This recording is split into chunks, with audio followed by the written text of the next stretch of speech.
Good morning, everyone. My name is Chris Hurley, and welcome to the 437th meeting of the Penn State University Retirees Association. The topic we have today is very timely. If you had watched the Sunday morning CBS show this past Sunday or the NBC Today show on Monday, you would have seen that they had segments on sleep hygiene. And this is National Sleep Awareness Week. And so we couldn't have planned for a better program for this week. But before I get to the presenter and some housekeeping, I would like to introduce our president of our association, Glenn Carter, for some comments and updates. Glenn? Thank you, Chris. Good to be with you folks. If you remember a couple months ago, that we started talking about what the board was doing in your behalf. We were focusing on strategic planning. In the last 2 months, we have been working at that process remotely, obviously, and making some progress. I'm going to focus on just two things today. First of all, the board has been fantastic. They're fun to work with, and believe me, they make my job easy. The first thing I want to talk about is membership. We've done pretty well with 1,300 plus members individually and 850 in households. But folks, we've got over 5,000 retirees out there, and we could stand some more. Mona Muzio, chair of the membership committee, researched this last month on what the Big Ten has been doing in this regard. You may or may not know that getting a list of names of people who are retirees is almost impossible. And so we don't have access to them very easily, at least, working on that. And she found out the same is true with everybody else on the Big Ten as well. So the biggest role we have here is to tell you, you're our best source. So we ask you to talk to your neighbors and friends who are retired from Penn State and have them join us. The second point I want to talk to is Brian Hallberg's committee, who's working on the website. And that team is beginning to make some headways and trying to improve that program and make it more functionality. And we're looking forward to seeing some more growth there. They could use some help, such as people who can write and perhaps some people who have some skills in developing websites and that kind of thing. So get in touch with myself or Brian if you want to do that. I'm looking forward to their presentation. I'm going to keep this very short. And look forward to seeing you all in person one of these days. Maybe by summer or fall, we'll get something going. So Chris, back to you. Thank you, Glenn. I want to have a little housekeeping first. For those of you that would like to ask questions after our presenter is done presenting, you can, depending upon the device that you're zooming on, either at the top or the bottom of the screen, you can click on the Q&A or the question tab, and you can type in a question. It'll get queued in. And then after our presenter's presentation, he will be able to address some of those questions. Our presenter is Frederick Brown. Frederick Brown is an associate professor emeritus of psychology at Penn State, having served 41 years. He was also an associate faculty of the Schreier Honors College and of the former Science, Technology, and Society program. Frederick's research involved studying the rhythms of life, especially the near 24-hour circadian rhythm of which sleep is a part. He co-edited the seminal resource book on behavioral rhythms entitled Rhythmic Aspects of Behavior that was just reprinted in 2020. He instituted with collaboration an introductory course in positive psychology and well-being for health protection and illness prevention that he taught for over 30 years. Frederick is a member of the International Sleep Research Society, as well as a current active PA licensed psychologist.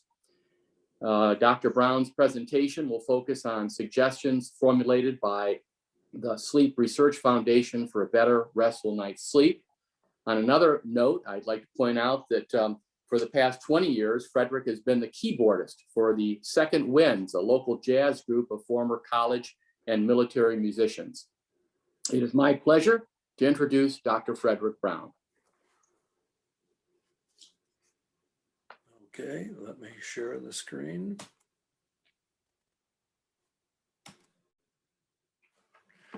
Thank you very much. And I'm delighted to be able to share this information on this auspicious month of good sleep hygiene. Excuse me.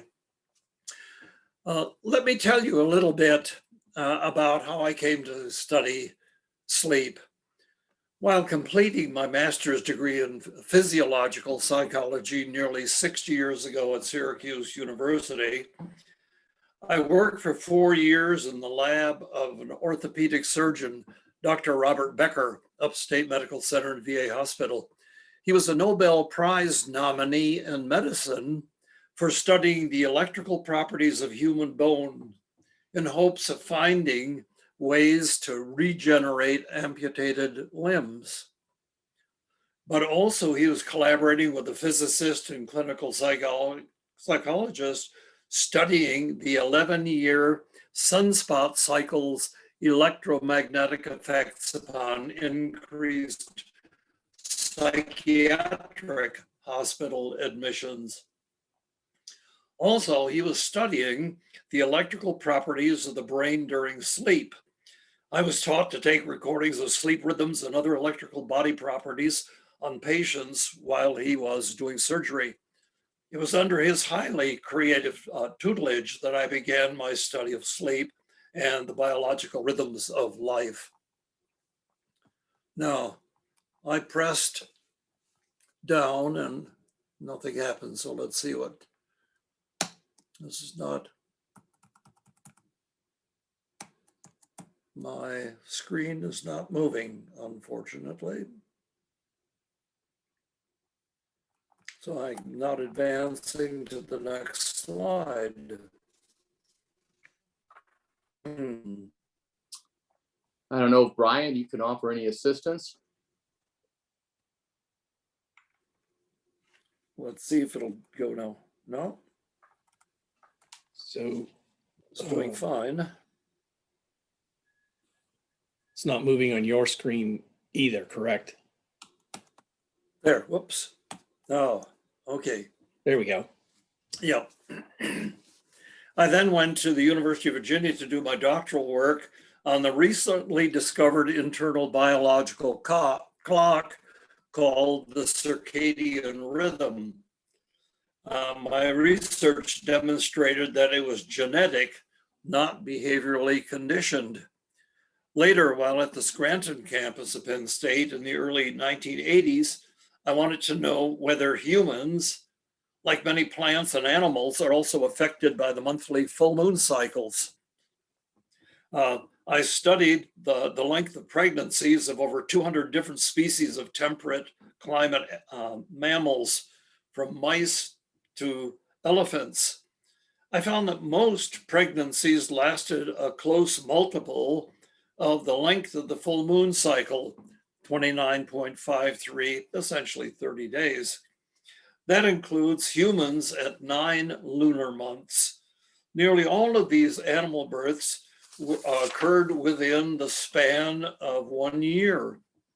Also, animal reproduction is very seasonal, with wild animals birthing in the early springtime, about now, giving their offspring time to grow through the spring, summer, and fall before the hardships of winter. It turns out human births are seasonal too, but differ culturally. So, what can we conclude? To have life is to have rhythmicity. And we see that for animals, it's physiologically based and behaviorally expressed, from the simplest single-celled organism to the aggregate functioning of the most complex organism. You have to realize that to have life is to have rhythmicity. This is because all life began in a rhythmic geophysical environment. To survive, life had to develop adjusted features to accommodate the changing environmental changes of light and then dark, so with some organisms preferring light and others preferring the darkness, warmth and then cold, tropical versus moderate and extreme colds, periodic nutrition and hydration, the availability of food and water, and the effective season for reproduction for offspring to survive. Now, all animals studied so far, I think with exceedingly few exceptions, have a near 24-hour circadian, circa meaning about, dias, day, circadian rhythmicity. So genetically, we humans are light preferring with rest and healing in the darkness. Realizing this, I turned to another issue. The World Health Organization was concerned with the negative effects of rotating shift work on human health from loss of sleep. But modern industry doesn't care, really. It wants maximum production 24/7 under strong artificial lighting, something not available 100 or so years ago. But not all people can handle shift work equally well. Why? Humans can be divided roughly into 3 general sleep activity groups.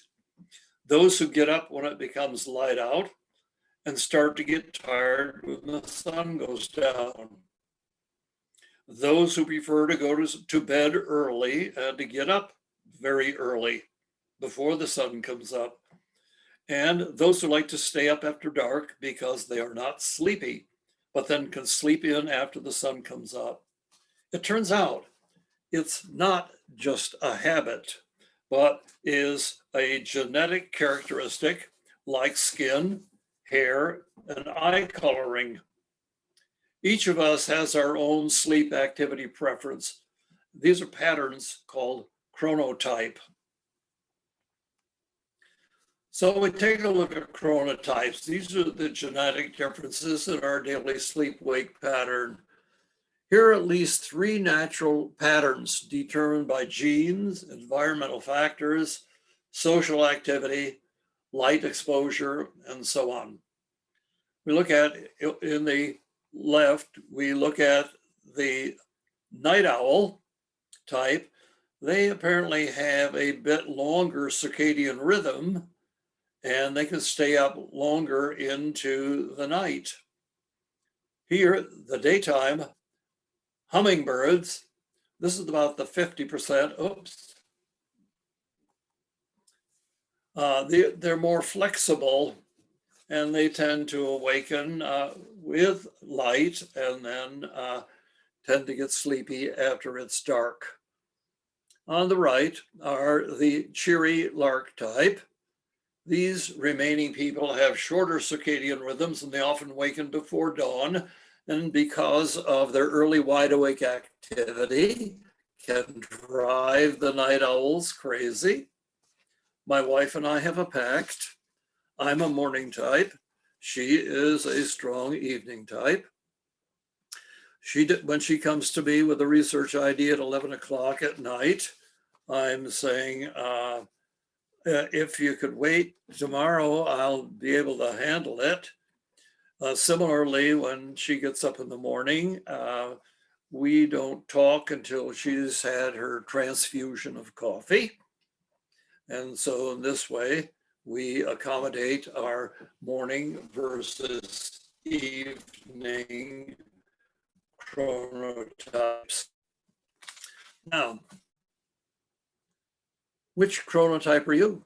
Although set early in life, our chronotype has a bit of flexibility. But you may not remember, but during the sexually maturing teen years, you may have wanted to stay up later. And it was mainly for social activity. But our research indicates that about age 20, it shifts back to its original pattern of whether you were a strong morning or strong evening or just a daytime person. With aging, our chronotype may drift slightly more toward morningness. In other words, more easier to wake up in the morning. Apparently, we reset our circadian rhythm each morning to not drag either earlier or later on. Also, this is why we're able to adjust to different time zones in a day or two. as well as to adjust to daylight saving time, which occurred this last weekend with really not too much difficulty. If any of you are interested, I could send you by email a self-scoring copy of my basic language boardingness scale for you to find out your own chronotype. Now let's get into sleep itself, now that we have some understanding of the background of where sleep fits into our basic rhythm of living. Sleep is vitally necessary for physical and mental well-being. A generation ago, sleep was seen just as a bad habit, and people actually tried to kick the habit with not greatest outcome. Sleep is now recognized as necessary as good nutrition and exercise for complete health and happiness. We humans sleep nearly 1/3 of our lifetime, so it must be important. Its purpose is to make us awaken each day well rested, physically repaired and rejuvenated, and also mentally alert for the challenges and opportunities of the day. But how and or when we sleep are behavioral acts. It involves experiences, decisions, and knowledge. So these kind of dumb questions, who taught you when and how to sleep, or just how do you sleep, are questions that can be answered. So let's take a look at some of the sleep behavior.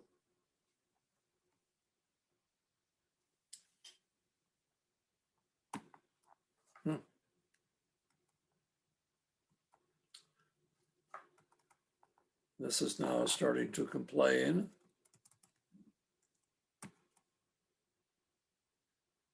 And not allowing me to move ahead again.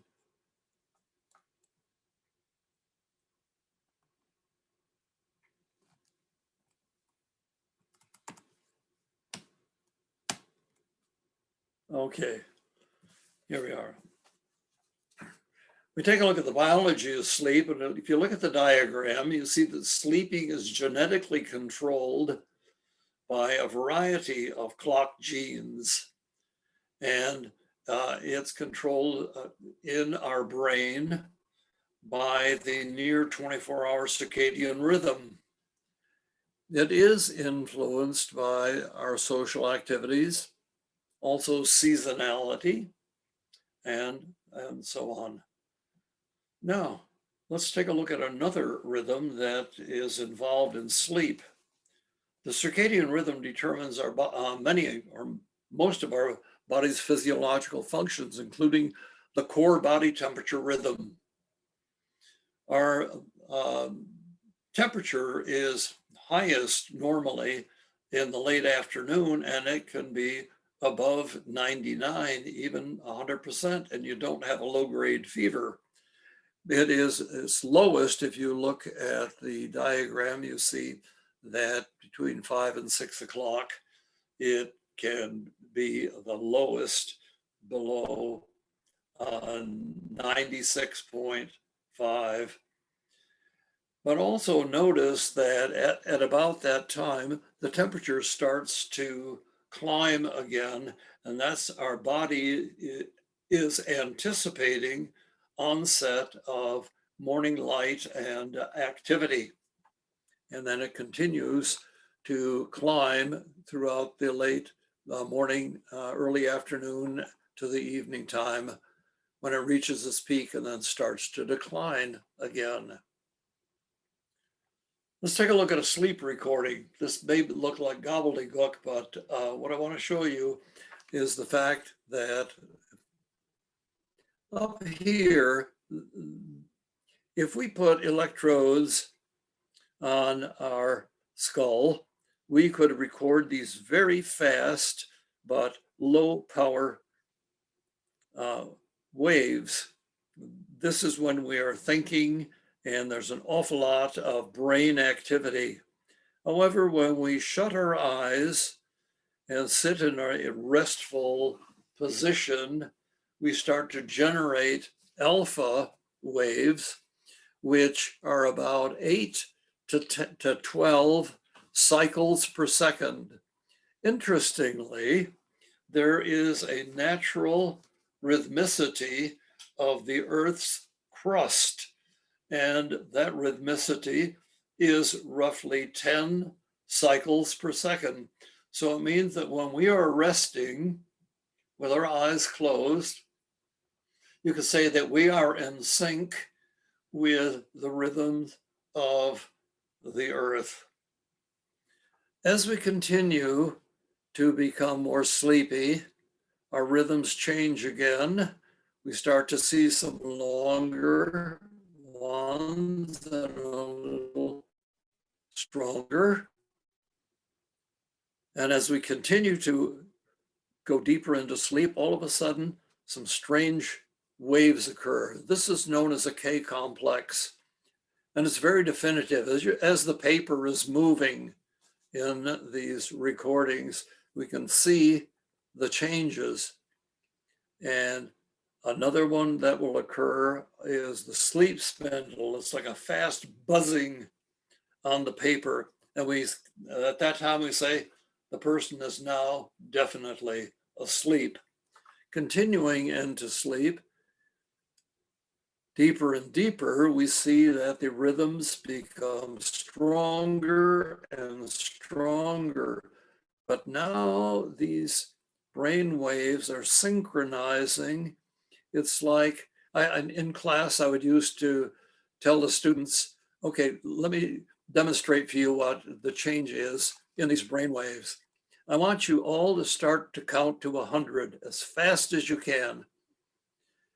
And all of a sudden you'd hear this little buzz as everybody was counting as fast as they can to 100. I said, okay, now I say, I want you to count again, the same level of speaking, but you count with me.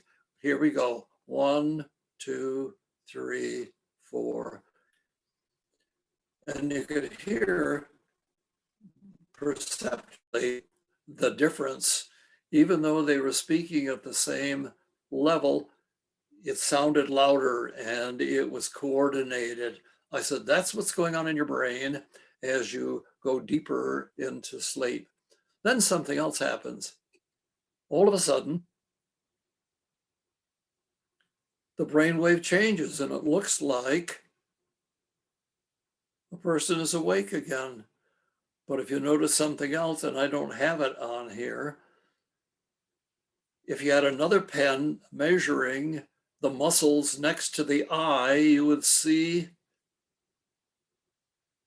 the pin move up and down, would move up and down, indicating that the person's eyes were moving underneath their eyelids, as if they were actually watching the activity in their own brains. So we see sleep as a rhythmic biological function of deep, slow wave sleep and the rapid eye movement stage with dreaming. If you look at this diagram, here we start awake. This is like 10 p.m. to 12. For some reason, it keeps jumping. And it goes rapid eye movement. This is deep, slow wave sleep, deep to the deepest. And we see that there are these periods, and they're about 90 to 110 minutes apart, so that in the sleep of the young adult, we can count 1, 2, 3, 4, 5, 6, or 5 or 6 of these cycles of deep sleep, followed by the rapid eye movement, essentially dreaming sleep. You also notice that the deepest sleep is in the first half of the night. and that the episodes of rapid eye movement and dreaming occur later, the last half. And most of us, if we are awakened naturally, often awaken within a dream or at the end of a dream. Now, how much sleeping is enough? Here's a diagram that shows the typical hours of sleep among various animals. And we see that these large animals, they don't have much sleep. Why? Because they're having to graze and get enough food to sustain themselves. But as the animals tend to get smaller, we see they need a bit more sleep. Here, adult humans are roughly at 8. The domestic rabbit about the same. We look at the primates, and as we get smaller in the animals, we see they tend to sleep longer. Domestic dog, 12 to 14, domestic cat, 13 to 16, the owl monkey, 17, python, 18, little brown bat, 19.9, the koala bear, and the little mouse at 20. How much sleep is enough? We realize that too little or too much sleep is often associated with sleep disorders. So let's take a look at what the Sleep Foundation organization suggests. For adults 26 to 64, 7 to 9 hours of sleep. Older adults, really not too much different.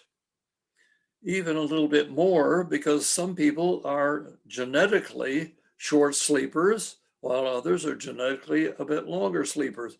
And women, as a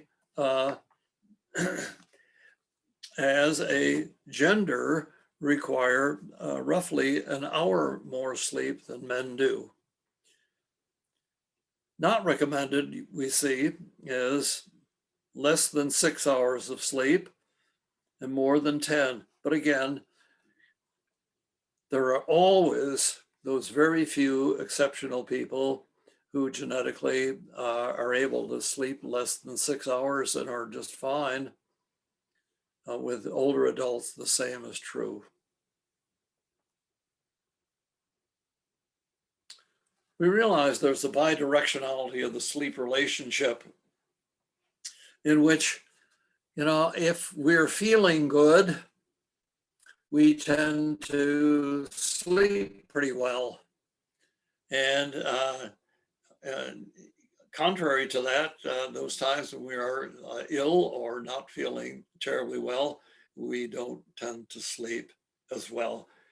What the physiological relationship is, how it's defined specifically is not quite known yet. And this is something that is being worked on. So let's see what happens. As we age, our sleep shortens and changes. We realize that we humans take a long time for our brains to develop. It's called encephalization. And much of that brain development is occurring in our younger years as we sleep. So if we look over here, we see this is all awake, but this is 24 hours. So in the 24-hour day, the newborn child is not awake very much and is heavily into REM sleep and these deep slow wave sleep. And this is true across childhood until we get into the teen years where it starts to change. After that, we see that slow wave sleep tends to decrease steadily, slowly across our lifetime, although the dreaming part of sleep tends to remain the same. Now, for those of us who are older, we realize that our sleeping changes. As I continued to mature, I realized that my nightly sleeping was not as undisturbed as when I was younger. So I started studying disrupted sleeping. And we were able to collect over 500 detailed sleeping profiles of local people ages 35 to 95. It was with this information and research by the Sleep Research Foundation that we gained so much information about good sleep hygiene. We realized that there are two types of difficulty that many people suffer, and that's onset insomnia, difficulty falling asleep, and sleep maintenance insomnia, difficulty staying awake or staying asleep after a spontaneous night awakenings. We also see, as compared to the younger years, the sleep of older adults gets much more fragmented with shorter periods of the deep, restful, healing, slow wave sleep, but also not as long periods of the rapid eye movement. These changes often are related to underlying medical or mental conditions. And the research indicates that for most older adults with less sleep, the cause is not from needing sleep, but more from the fact that we're not able to process sleep.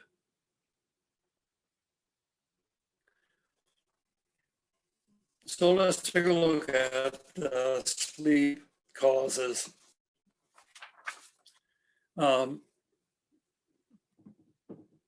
There are two groups of poor sleeping causes, the physical and the psychological.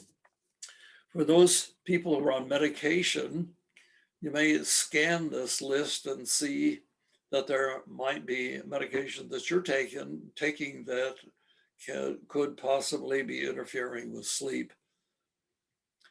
Also, there are primary sleep problems that people can suffer from, such as apnea, and sleep medical specialists are able to deal with that fairly effectively.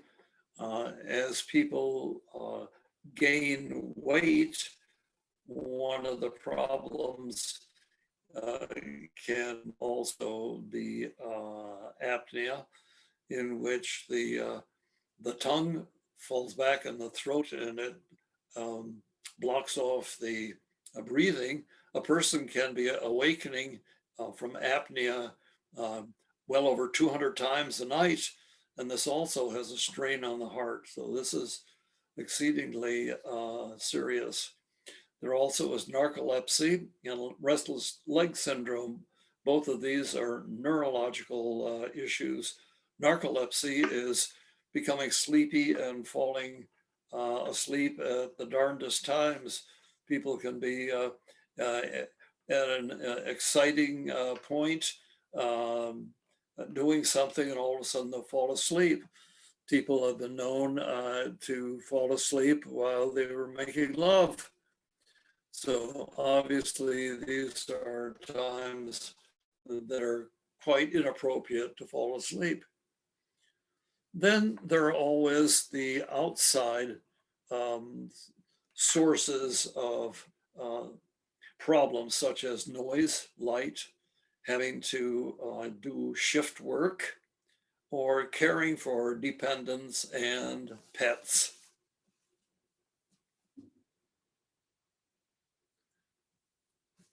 What's so bad about not getting enough sleep? Besides daytime sleepiness, chronic partial sleep loss can show up in other ways that affect our health and safety.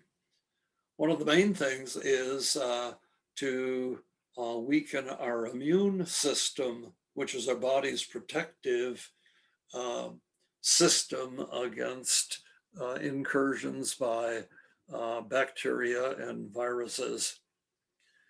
Even an all-nighter that all of us may have done at one time or another in our lives can suppress our immune system, that we can get a cold within a day. Also, there can be changes in our body weight. As people don't get enough sleep, they may try to eat more to compensate for the sleepiness. But weight increase can also occur as a result of the digestive enzymes, the leptin and ghrelin becoming dysregulated, so the body doesn't know when to turn off eating. Mental functions can occur as well: loss of memory, problems concentrating, feeling irritable or depressed or confused. Then too, accident risks increase from negligent driving, and this means just not paying attention to certain things, clumsy skilled movements, and also falls. We know from research that there are more fender benders Monday mornings than any other morning of the week. And this is usually a result of people changing their sleep patterns on the weekends. In other words, staying up a little later Friday night, a little later Saturday night, and then sleeping in a little later Saturday morning and then Sunday morning. And then when we get to bed at night, Sunday night, we realize it's tough to get to sleep. And so we have a short night's sleep, not as much rest, and we're a bit sleepy in the morning and are not paying as much attention. All right, we've taken a look at the problems and the background of sleep and where it fits in with our rhythms of living. Let's get into the suggestions for better sleeping. The first thing is to look at our daily activity. And it is suggested that we exercise at regular times every day, but not within 3 hours of sleeping, doing vigorous exercising. I mean, if you want to take that walk, that nightly walk around, that's fine, but not vigorous exercising. It's also suggested that you get outside in midday, because even on the darkest, stormiest, cloudiest day, there is still more light outside at noontime than there is in many rooms. And I've done photometric measurements of various offices around the university and found that there was exceedingly little light relative to whether they were working outside. Sleep and napping habits. Also, it's best to follow a regular sleep-wake schedule, even on the weekends. And that's to maintain the body's regular daily circadian rhythmicity. Otherwise, nighttime sleepiness will vary, causing sleep onset insomnia. Let's say you get up 7 o'clock one morning, and in the evening, you're ready to go to sleep at 11 o'clock. The next morning, you'll get up at 9 o'clock, and you find at 11 o'clock, you're not so sleepy, so you want to stay up a bit longer. So you may sleep and try to get up at 7 o'clock, then you're a bit sleepier the next day. It's that type of issue. If you're a daily napper, it's suggested that you try to nap 20 minutes or less, preferably sitting up in a comfortable chair rather than actually lying down on a bed or a cot. This is the power cat nap. Sorry, that was covered up over there. The power cat nap. And that serves two purposes: to avoid the prolonged grogginess when you awaken after a long nap. That's called sleep inertia. In other words, your body starts to sense that it is the primary sleep and it wants to continue to sleep.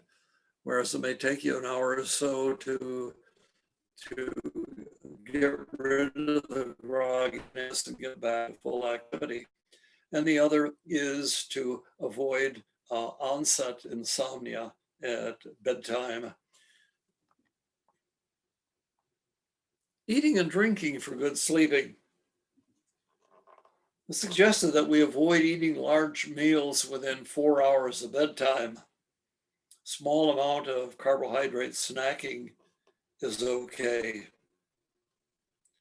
What that tends to do, the carbohydrate tends to do, is to stimulate what's known as our serotonergic system, and it tends to promote the production of melatonin naturally in the evening, which is part of the precipitation of the sleeping. It's also suggested that you avoid using caffeinated products within 6 hours of sleep, since caffeine has a half-life of 3 to 5 hours. Now, I realize some people say, I have no problems with caffeinated drinking. I can drink a cup of coffee and go to sleep.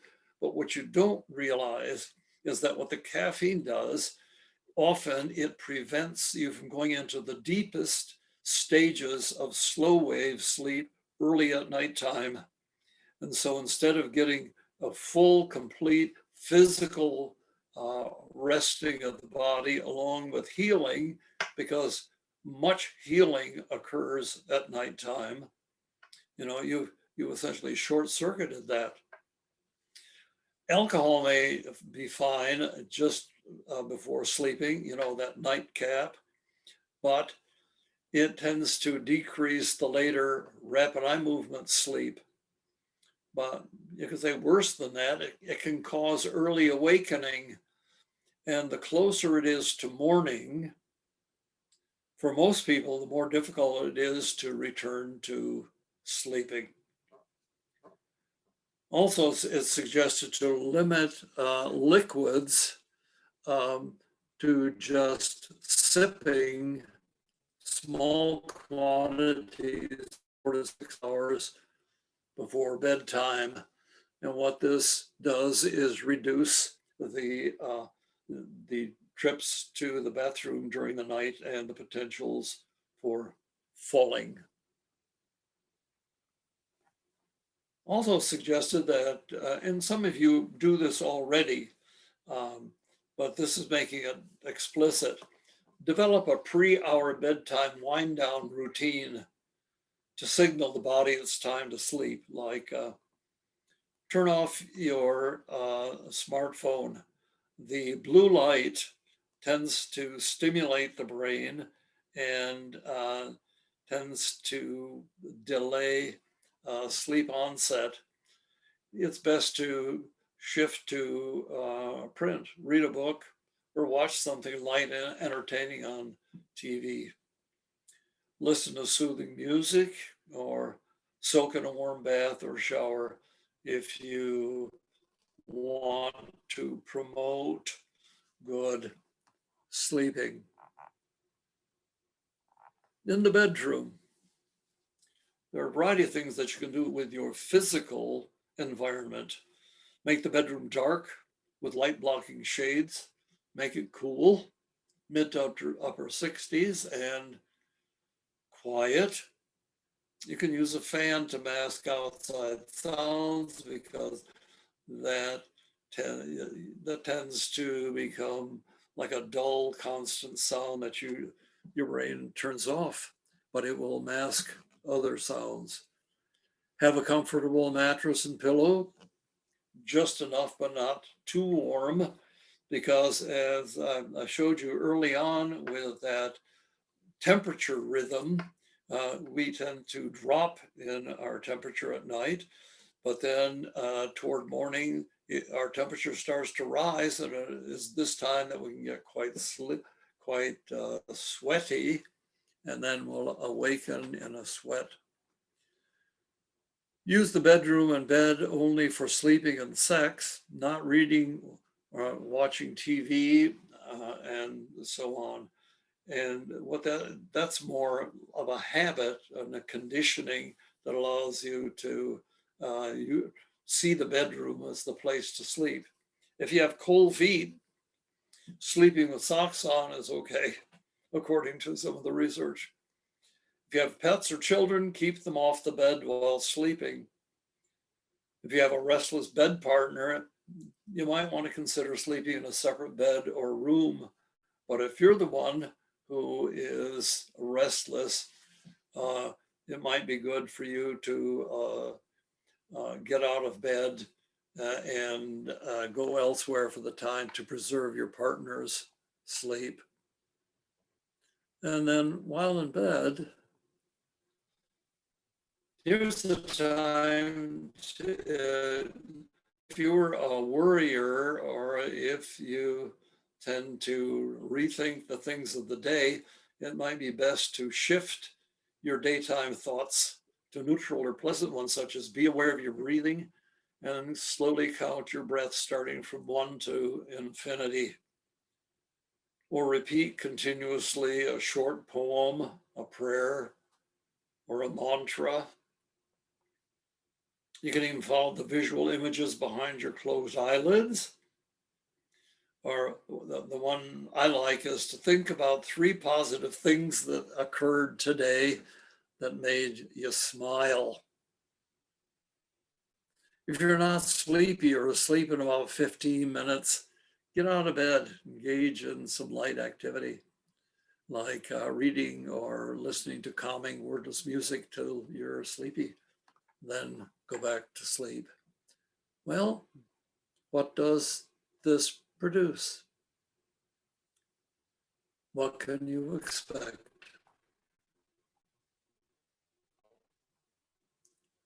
A good night's sleep is possible with pleasant dreams. Now, expect occasionally that a night of sleep will be disrupted for whatever reason, perhaps 1 out of 10 nights. And that way you don't need to feel angry, frustrated, or depressed, which will not help at all.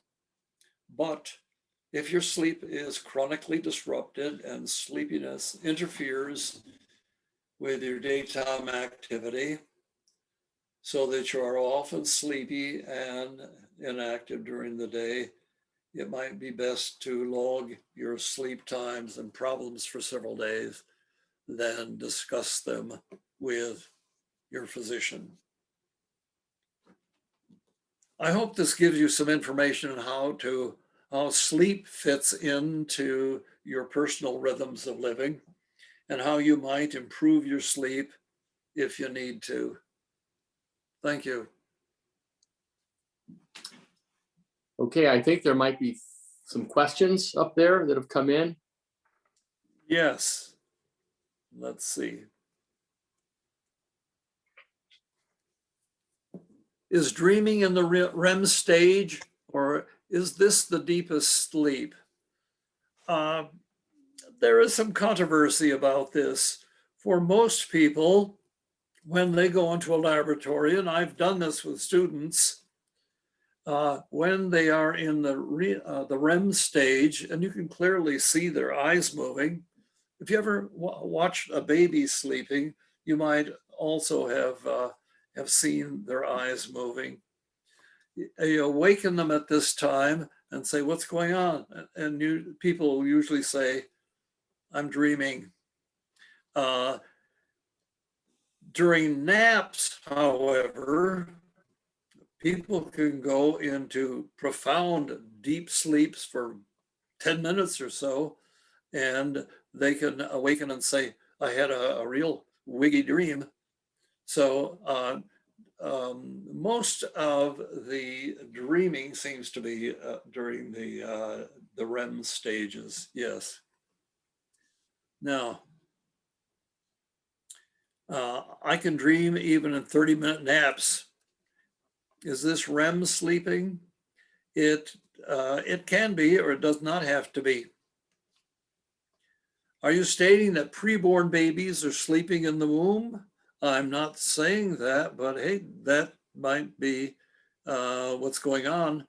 Perhaps at 6 months in the womb and babies are, I missed that, it just survive when born. It may be, I don't know. What are the medicines such as calcium channel blockers? I really don't know. I'm not a physician, so and I don't know the pharmacology, so you'd have to ask somebody else about that. Any other questions? No, I think these are about what is the best way to sleep? On your right side, left side, back, etc. Which way better for the heart? Some disruption is hand or arm falling asleep, how to avoid. Okay.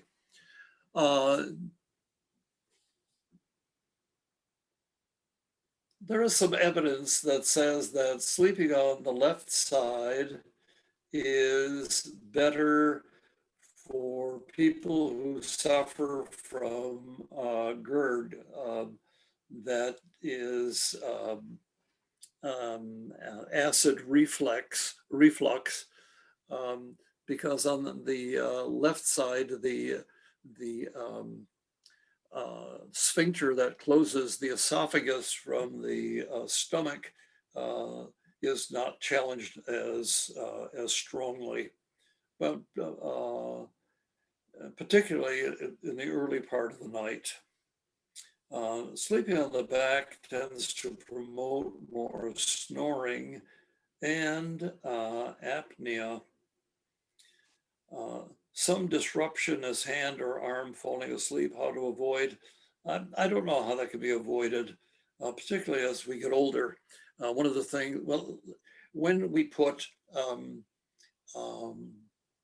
activity recorders on people, we find that people move about during the night, a couple hundred times. This is done spontaneously, and is usually because the body needs to find a better spot. And often that's a result of a bit of pressure on one part of the body, so the body automatically moves. But when the arm or hand falls asleep, the only thing we can do is move it until we wake, until we go back to sleep. Did you say that women need 1 more hour of sleep than men? Yes, that what has been stated, and so and I agree with it. Here, a person says, I have narcolepsy and tend to sleep in 2 to 3 hour cycles before waking up at night. Can anything be done to help people with narcolepsy to sleep longer cycles? That you would have to take up with a medical sleep specialist, because that's a neurological issue that I don't know if there's medication for it or not. I'm sorry, I don't have the information on that. Any other questions? No, I think. Any other questions? Do you Okay, think you covered them all? I think so. Well, it says 10 down here. Then That would have been 10 total, now yes. 11. Another one just came in. Okay.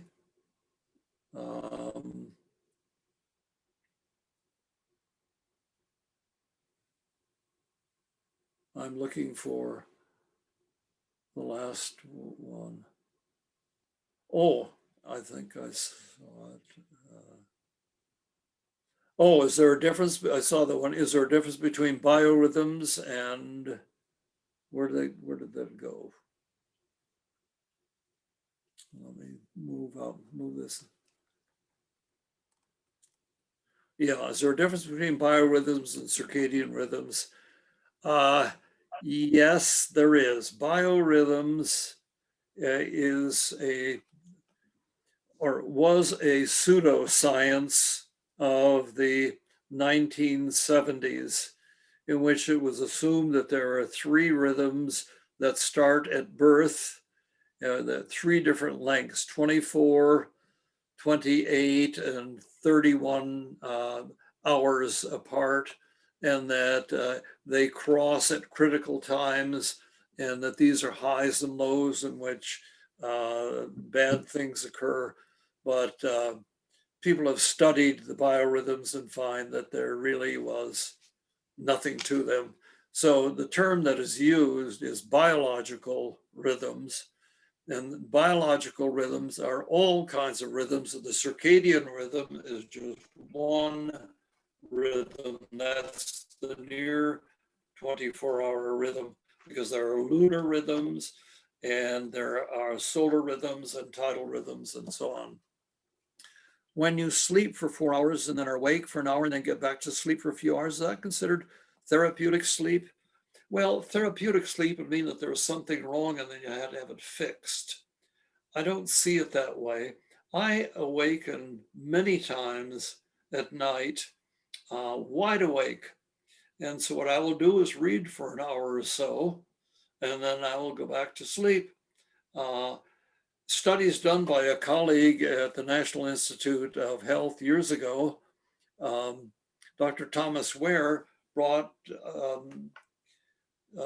students, male students in and allowed them to sleep as long as they wanted to. And they found that these students would sleep upwards of 13 or 14 hours, but halfway through the night, they would awaken into like a reverie for an hour or 2, and then they would go back to sleep. And they claimed after this experience, they felt the best rested that they'd ever felt. And kind of retrospective historic studies indicate that many of the experiences that religious people claim to have had was during this period, this reverie period between the 2 periods of sleeping. The first part of the night, then awaking during this reverie period, having these experiences where they are, and then going back to sleep. So I would not consider waking up for a while during the night and then going back to sleep as therapeutic sleep. It's fragmented sleep, but it is part of the total sleep package that many people experience and wake up feeling just fine in the morning. Let me check some more. And then Dr. Brown, if you could also release your PowerPoint so that we get your full screen or your. Oh, sure. Stop the share. Yes, okay. And I think you have time for maybe about 2 more questions. You want to pick which ones out of the ones that come in? Yes. Does solving problems work during sleep? I think so. Working on a problem in the evening and then going to sleep. Our brains do a lot of functioning during the night, and often I deliberately sleep on a problem to see what I can come up with during the night.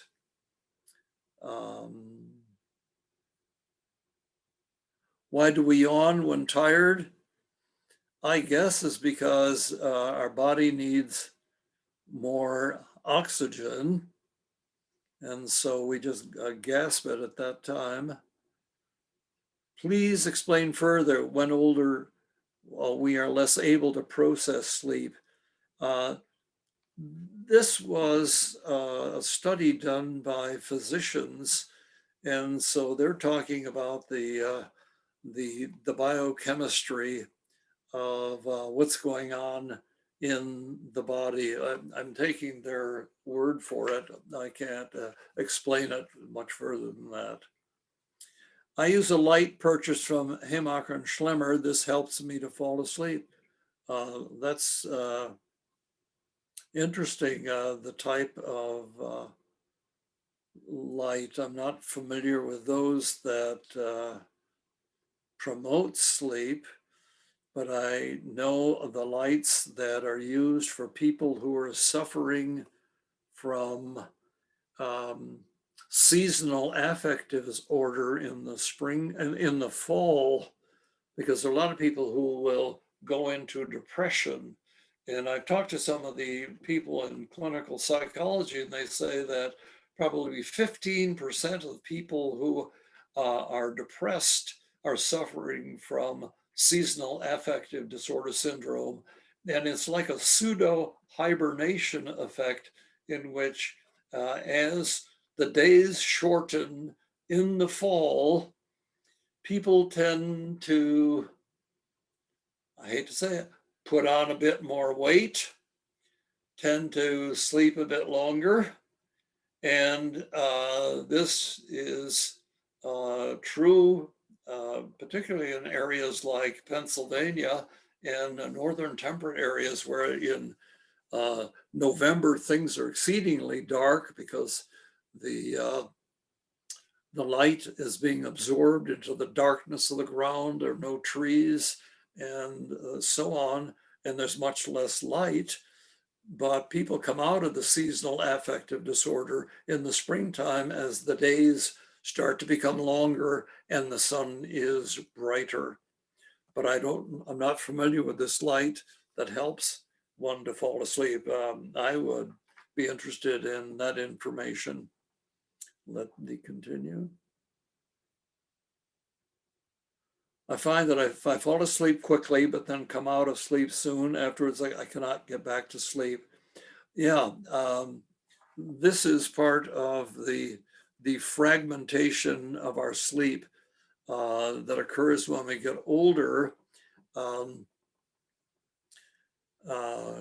And it is during these times that we want to try to recapture the sleep by engaging in a process such as counting or meditating, but just relaxing there, and rather than cursing at ourselves, just accept that our body is doing this and that eventually we will fall asleep.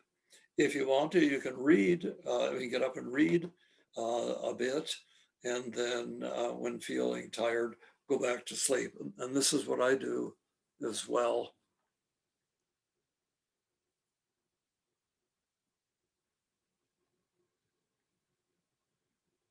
Now, with narcolepsy, that you have to talk with a sleep specialist.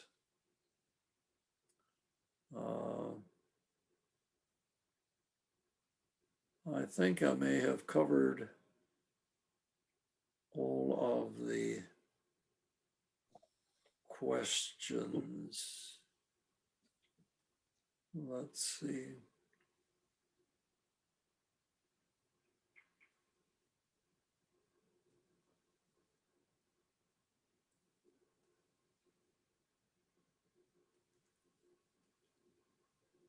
If I have trouble sleeping at night, is it logical to fall asleep in front of the TV?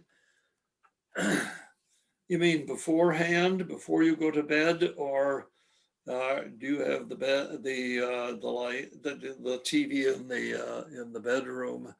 A problem with falling asleep in front of the TV is that you have the sound going on as well, and you can hear the sound, and this prevents you from going into the deepest sleep. I would not recommend it. If you fall asleep in front of the TV, that means that it's time for you to go to sleep, and you might want to get to bed earlier. And that way you can sleep longer, and then when you have sufficient sleep, you may not then fall asleep in front of the TV in the evening. Okay. Well, thank you, Dr. Brown, and very informative, and I'm sure a well-received program. We really appreciate the opportunity for you to present today. So thank you very much. I just want to remind folks that this program was recorded, and you may be able to see it in a few days, couple days, 2 or 3 days when we get it up on our association website. For those that did not have a chance to see it, that you talked to that are members, you can refer them to the Penn State University Retirees Association website, and they can access this program. Or if you'd like to go back and look more closely at Dr. Brown's presentation, certainly feel free to do so. We all hope and for getting together in person in the future. We've been talking about that as a board and trying to see about making some plans for that going forward as we look at future programs. So we are looking forward to that, and certainly we'll keep you posted. The two upcoming programs that we have on our calendar, which you might want to mark your calendars, are May 13th. We are going to have a presentation in regards to the Palmer Museum of Art. It will be an update on the Palmer, talk about the new museum plans and some opportunities for retirees. So if you can tune into that, that'll be a Thursday, May 13th at 10 o'clock. And then we also have a scheduled program for September 9th, which is a Thursday at 10 o'clock. And the topic of that will be climate change. And we're working out the final plans to have an individual speak to the climate change, either as relates to the oceans, plastics, global or regional. So we'll have information coming out about that.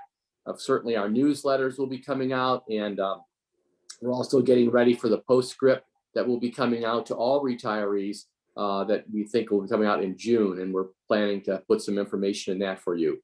So again, thank you, Dr. Brown. Is there anyone online that has any comments for the good of the order? Glenn, Alan, Brian, anyone? Okay, hearing none, we hope you have a great day, and we hope you get a good night's sleep. Yes. So long from Happy Valley.